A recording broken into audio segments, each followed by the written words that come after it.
A common question we receive is, how do you get your property back once the police have taken it? It turns out that answer depends on a number of things.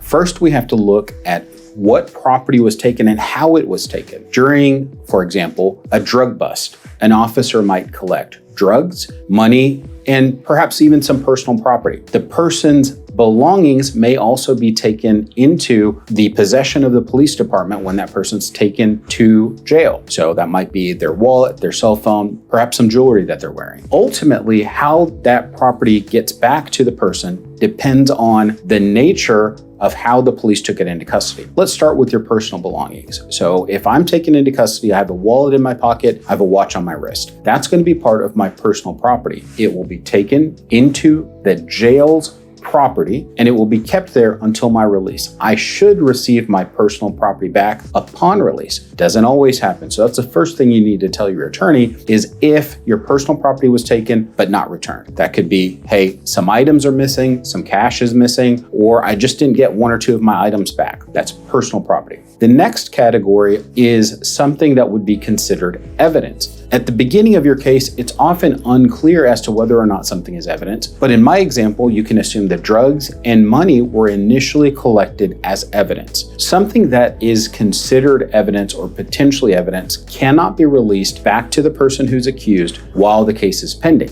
The judge has essentially no power over that because it's the prosecution's burden to say, hey, this is evidence, this is why it's evidence, and we need it as part of our case. So if the state or the government says the drugs and the money that we found are all evidence in this case, no judge is going to force them to release that back to you unless you can force the judge to kick out their evidence. There was an illegal search, there was an illegal seizure, a motion to suppress was filed, and the judge essentially kicked out the evidence. That triggers some possibilities where you might be able to get that back. Otherwise, while the case is pending, you're not going to get evidence back out. Now, what about once the case is over? Well, there's no circumstance under which a judge is going to order contraband to be released back to you. So the drugs will never get released back to you. But then there's the issue of the money. Well, if it was taken as evidence and it's no longer needed as evidence because the case is over, there is a possibility, not a guarantee, that the judge will allow for that to be released back to you. Now, in order to convince a judge to release property back to you, you really need to be able to show the judge, hey, this was not connected with a crime. So in my example, let's say the drugs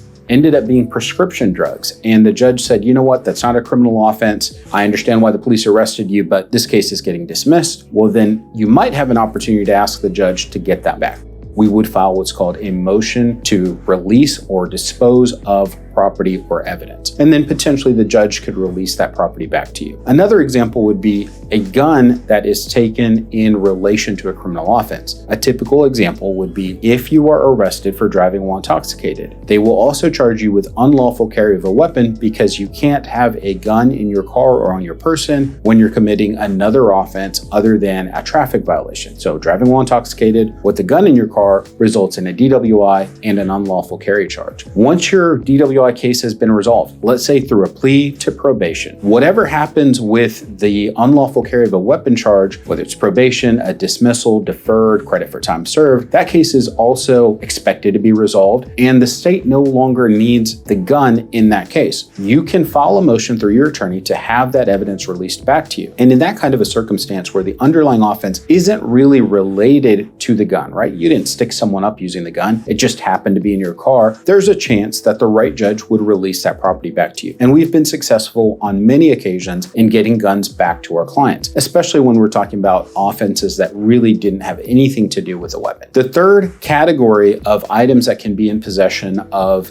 the police or prosecution are those items that perhaps were originally seized as evidence, but now the government wants to keep it. And the typical examples here are cars and money and jewelry, sometimes even homes. I've had a case where the government seized 2 homes. When the government attempts to forfeit property, that means they have seized it, they physically taken possession of it, or they went and got the title to it, they're in greater possession to it than you are, certainly, that's the seizure, they can then move to forfeit the property, meaning take away your rights of ownership completely. What they're going to do is send you a notice of intended forfeiture. And in that notice of intended forfeiture, they're going to say that this was either an instrumentality, that means something that you used to commit a crime, could be your vehicle that they've seized, and they said, hey, this vehicle was the mechanism through which the offense was completed. That is, could be a driving while intoxicated case, it could be a road rage case. They could also argue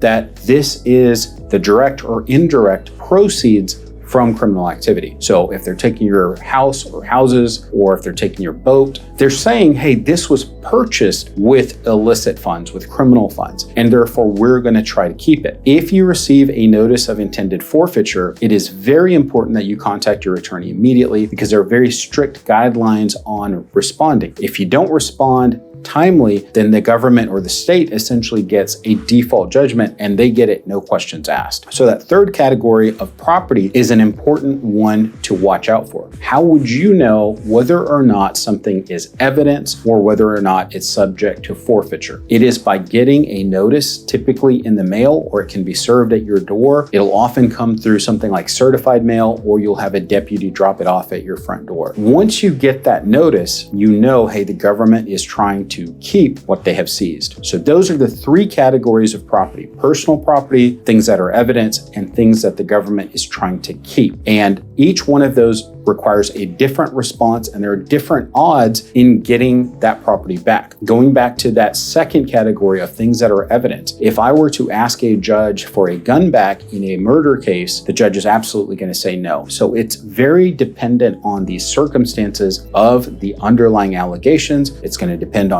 who the judge is and what jurisdiction you're in. And you need to have an attorney who's very familiar with the judge and the court that you're in, because it's so dependent on understanding the judge, making the right requests, and making reasonable requests that have a chance of succeeding. It turns out that property seizures and forfeitures are very common in North Texas. Understand also that these are sometimes hard to fight. And what I mean by that is, if the state intends on forfeiting property or tries to take your property and keep it when we're talking about something worth less than 6 figures, it is very easy for them to bury you with so much legal paperwork that it would not be cost effective for an attorney to fight that. So it's really going to depend on the asset that we're talking about. If we're talking about a handgun that costs $750, it won't make sense to go through civil litigation to get that gun back in most circumstances. So how do you fight those cases? Well, it might make sense for a lower value asset to have a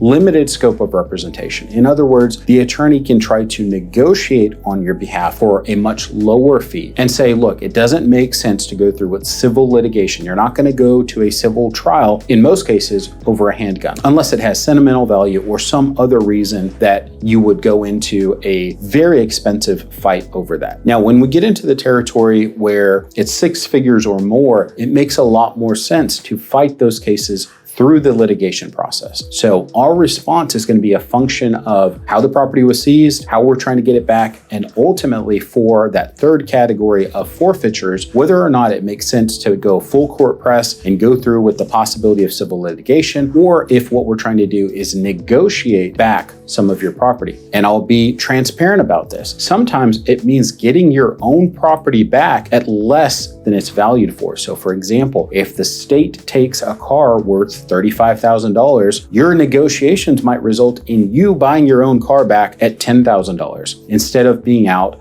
a $35,000 loss. But it's not generally a situation where you go in and you fight this forfeiture and they're just giving the car back, or they're giving you $100,000 back. So you have to go in with an expectation that you might be able to get some of your property back. You might have to pay for some of your own property, but you can put yourself in a position to maximize the chances of getting your property back and not laying over for the state, for them to simply just come in and take your property. Finally, and this may be a little counterintuitive, you are not allowed to negotiate the civil settlement as part of the criminal outcome in your case. So I've had clients ask me, hey, if I don't fight about the $100,000 over here, will they give me a better deal on the criminal case? Because I don't want to go to prison. The reality is no prosecutor with any sense would ever actually say those words. Now, does it all matter? Absolutely. Is the county cognizant of the amount of money that they get through forfeitures?